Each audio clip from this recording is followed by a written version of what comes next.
கூட்டம் அனைத்துமே ஓட்டா மாறாதுங்கிறது வந்து எதிர்க்கட்சிகளுடைய கண்டிப்பா மாறாது. அது எல்லா தலைவர்களுக்கும் பொருந்தும். எல்லா தலைவர்களுக்கும் பொருந்தும்னா விஜய் தனியா அப்படி நம்ம ஒதுக்க முடியும். எல்லா தலைவர்களுக்கும் கூட்டம் சேர்த்துட்டா அது ஓட்டா மாறாது.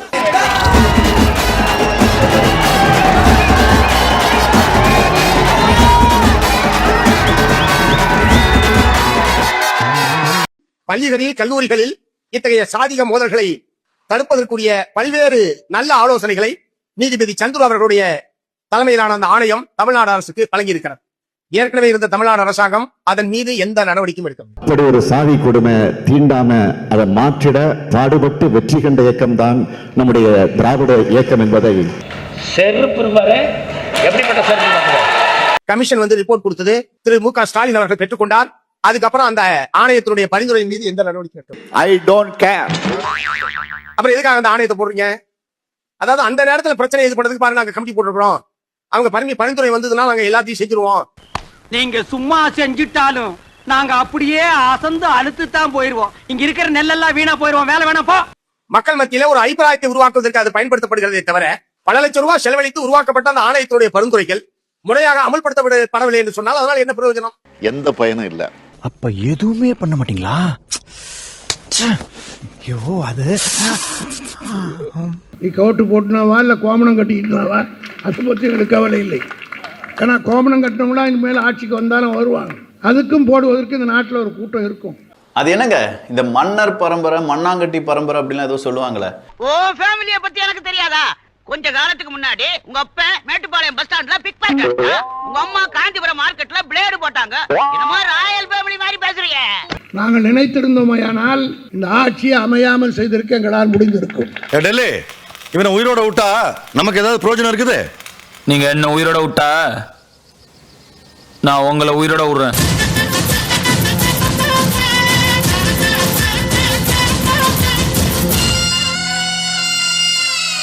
இல்ல இந்த காலத்துல கோமணம் கட்டுற அளவுக்கு ஒருத்தனை மாத்தி வச்சிருக்கீங்க அப்படின்னா உங்களுடைய அரசியல் வரலாறு கொஞ்சம் கஷ்டமா இருக்குல்ல. உங்களை எல்லாம் திடகார்த்தமா வளர்த்து விட்டதே அந்த திராவிடத்துல இருந்து அவங்க வந்தவங்க தான் வளர்த்து விட்டுறாங்க உங்களை. என்ன நான் என்ன சொல்றேன்? நாங்களாம் திடகார்த்தமா இருக்கோம். அப்புறம் ஹாஸ்பிடல்ல படுத்துருக்கோம். யார் வளர்த்தது? இங்க வளையமாலை சின்னச்சாமின்னு ஒருத்தர் அட்மிட் பண்ணிருக்காங்க. அவர் எந்த வார்டு தெரியுமா? ஐயா, ஒரு 6 இன்ச்சுக்கு மூக்குல பஞ்சு ஒட்டி இருந்தா உங்களுக்கு அடையாளம் தெரியா போச்சா? நீயா இப்ப நாங்க திராவிடமா இருக்கோம், அதனால திராவிடம் வளர்த்துச்சு. இப்ப ஹாஸ்பிட்டல்ல கிடக்குறவங்க, ரோட்ல பிச்சை எடுக்கிறவங்களா, அவங்கள பிச்சை எடுக்க கொடுத்து திராவிடம் சொல்லுங்க நீங்க. இப்ப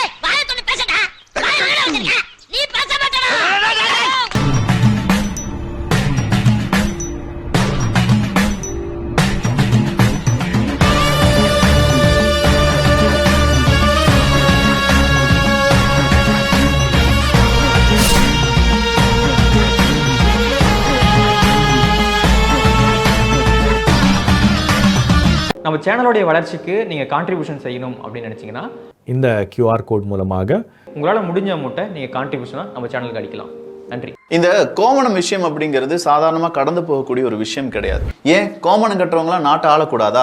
ஆதிக்க மனநிலை ஏத்துக்காதோ? சமூக நீதி திமுக கொள்கை அப்படிங்கிறதுலாம் உருட்டா? வெளியில சமூக நீதினு சொல்லிக்கிட்டு உள்ள ஆதிக்க சாதி மனப்பான்மை வச்சுக்கிட்டு இத்தனை வருஷமா நாட்டை ஆண்டுட்டு இருந்தீங்களா அப்படின்னு சொல்லி ஒருத்தவங்க கேட்டிருக்காங்க. இதுல வேற அம்மா மேல சத்தியம் ஜாதி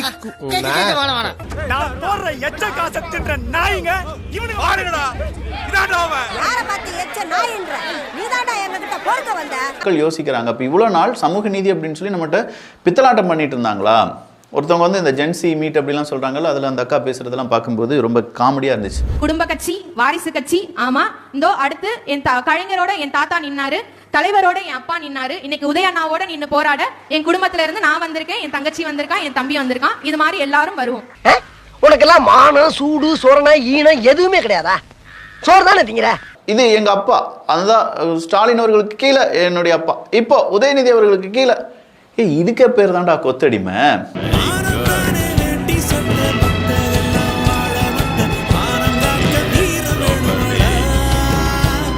நாம முன்னேறணும், நம்மளை சார்ந்து இருக்கிறவங்களையும் முன்னேற வைக்கணும்.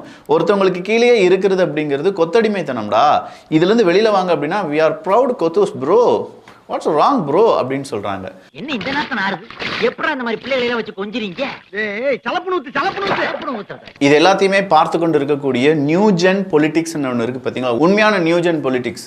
அவங்க இதை எப்படி பாக்குறாங்கன்னா, எவனாவது ஒருத்த மானம் போச்சுன்னு சொன்னீங்களாடா, அந்த வார்த்தையை சொல்லியிருந்தீங்கன்னா உங்க கால் விழுந்திருப்பேன். எப்ப பார்த்தாலும் சோறு சோறு சோறுன்னு சோத்துக்கு பியத்தீங்க நாய்களா. அதிமுக டு திமுகவுக்கு தாவி ஸ்டாலின் ஆட்சியில் ஊழல் வழக்கிலிருந்து காப்பாற்றப்பட்ட வைத்திலிங்கம் அவர்கள் மீதான 27.9 கோடி லஞ்ச வழக்கு மீண்டும் விசாரிக்க தமிழக அரசு உத்தரவு.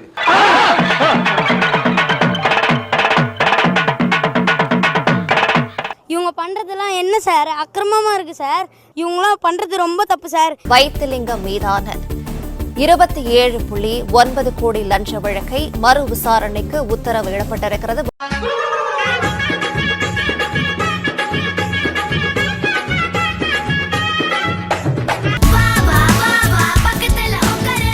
ஐயா ஐபிஎஸ் அருண் அவர்களே, நீங்க உங்களுடைய பதவி பறிக்கப்பட்டது இல்லாட்டி மறுபடியும் உங்களுக்கே பதவி கொடுத்ததுல ஏகப்பட்ட டிபேட் இங்க ஓடிச்சு.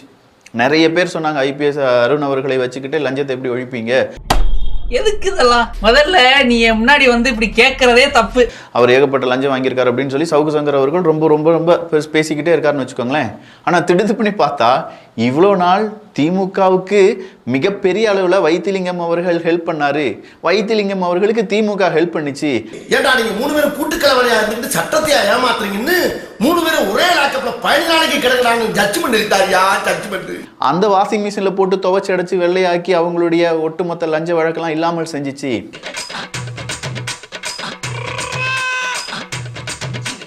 $27.9 கோடி ரூபாய்க்கு வழக்கை தூசி தட்டி வெளியில எடுங்கடா அப்படின்னு சொல்ற உத்தரவை போட்டுட்டீங்களே, எங்கயா இருந்தீங்க இவ்வளவு நாளா? இதே மாதிரி எல்லாருடைய வழக்கையும் தூசி தட்டி எடுங்கயா. எப்படிடா ஊழலை ஒழிக்க போறாரு, இவர் எப்படிடா ஊழல் பண்ணவங்க எல்லாம் கைது பண்ண போறாருன்னு சொல்லிட்டு பல யோசனைகளும் வந்துச்சு.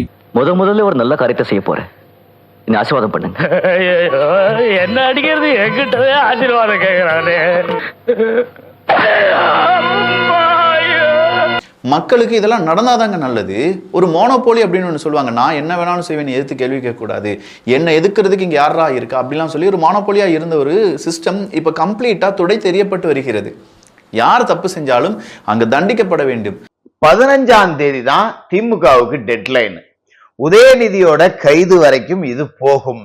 இதுக்கான வேலைகள் எல்லாமே நடந்துகிட்டு இருக்கு அப்படிங்கறத நான் சொல்லியிருந்தேன். ஏம்பா சுடுகாட்டு சொல்லியாச்சா? சொல்லியாச்சுங்க சார்.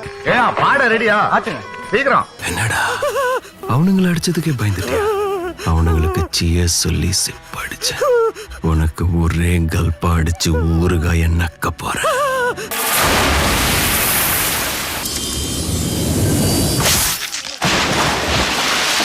ஸ்டார்ட் பண்ணு.